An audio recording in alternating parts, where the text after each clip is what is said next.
Emil Pietromonaco from the UFT. I'm the borough representative.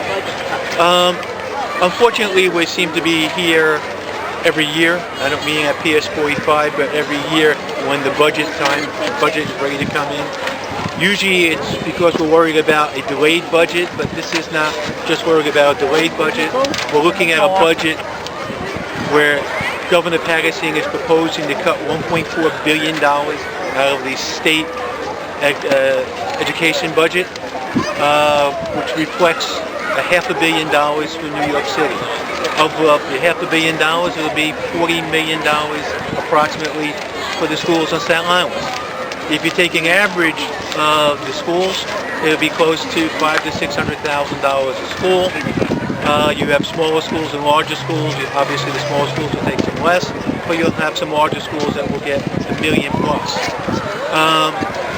Once again, we can't make the mistakes that we made in the 70s when we had those extreme budget cuts in 1975. We lost a whole generation of kids. We are starting to move the ball in the right direction. Kids are doing well. Schools are improving. We have to keep it going. By cutting everything back to its basics, we'll have schools becoming test prep academies and that only. We can't go back that way. The children didn't start or create this economic disaster we have in front of us. It's not fair. They can't wait for it to get better. If they're in a third grade class here this year, they can't wait for the economy to turn around. They have to get their education now. It's a mistake, and what we're asking is that our state senators and our state assemblymen turn this around and oppose these cuts. We know that there are tough economic times, but it shouldn't be on the backs of our children. Okay? What happens here, there will be cuts to all the programs that help the kids make the achievement gap as small as it is, or the programs that lead us to have the kids do better. The tie-in to arts and music, the tie-in to math and reading. That's as critical as them learning to take a test. There needs to be a well-rounded education. We need to have the arts and music.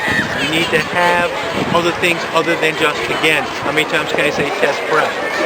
These children deserve to have the same education that their brothers and sisters will receive. All right? I'm going to introduce Sean. Sean wants to talk about the cuts to specific schools. We want to talk about this particular school, PS 45.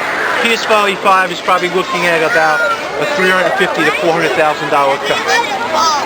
Right, so one of the special things that's going on here at PS 45 is an arts program called the Marquis Studios Marquis Residency.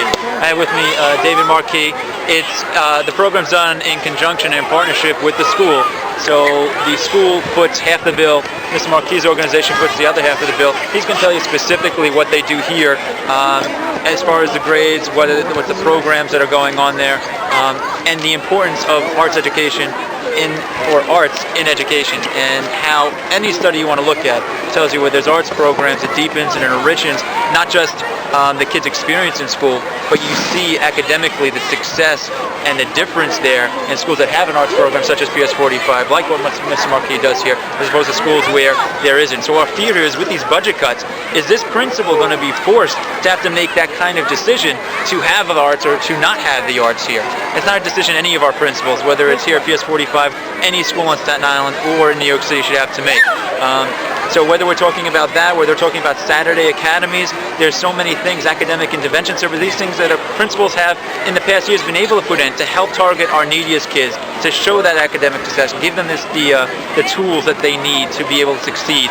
One of them is Mr. Marquis' program here, so I'd like to introduce David Marquis from Marquis Studios. Thank you, Sean. Well, obviously I'm involved in the arts in public schools. I've been running a not-for-profit organization for the last 32 years. We provide arts in over 80 schools citywide. Over the last 2 years, we have experienced 30% cuts in our funding from the DOE, Department of Education. Now, as you will know, the budget cuts, while severe, have not been 30%.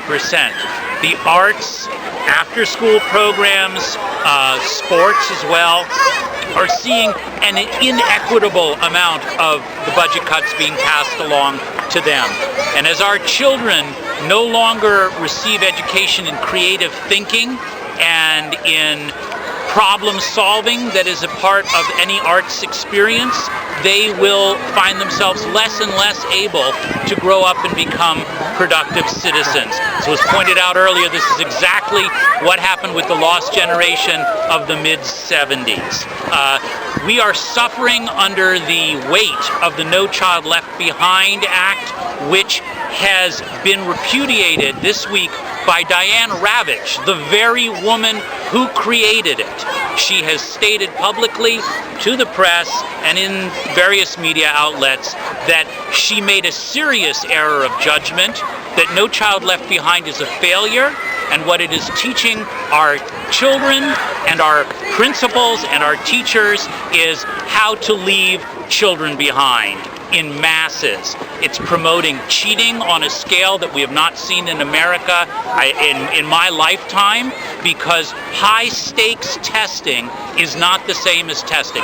Testing for assessment is a wonderful and necessary tool, but high stakes testing, where the prize is we're going to keep your school open and the punishment is that we're going to close your school and take away your bonuses or deny you tenure, is totally inequitable and leads to a school that is nothing but test prep. See, this is a very sad situation, because first of all, the kids might get the feeling we don't care about them. Now, as far as the gentleman here said about the music and art programs being discontinued, these art programs, music programs, stimulate children who might not have the interest in school, so this might bring them into school with some great degree of interest. And now when you look at the bus passes being taken away, you might get the impression they don't want kids to go to school at all anymore. So I see this is a very sad situation getting involved in, and the children are the most important product for the future, and without the education, the future is going to be very bleak for them. Thank you. As a parent, and we represent all the PTAs of public schools on Staten Island, unfortunately, what's being done in the schools now through the budget cuts is the cutting of basic education. And our children are not like cars. You cannot recall them and redo their education at some later time because you feel you didn't give them the proper one the first time. You cannot ask a 16-year-old to repeat third grade because you didn't teach him to read and write and add and subtract. It has to be done right the first time, and the money, yes, the city's in a budget crunch like everyone else, but you need to prioritize, and the things that need to be cut are not things that affect the children directly. There's enough in this bureaucracy in the city that can be taken away without cutting fundamental services to children. And what are the cuts that you've heard that, I guess from parents, that most stand out to you? Is there anything specific? Teachers, supplies. Parents this year were asked to buy, every year you get a supply list. It's usually loose leaf, notebooks, paper. This year we're basically being asked to supply concrete for the ground, toilet paper for the bathroom, soap, dish towels.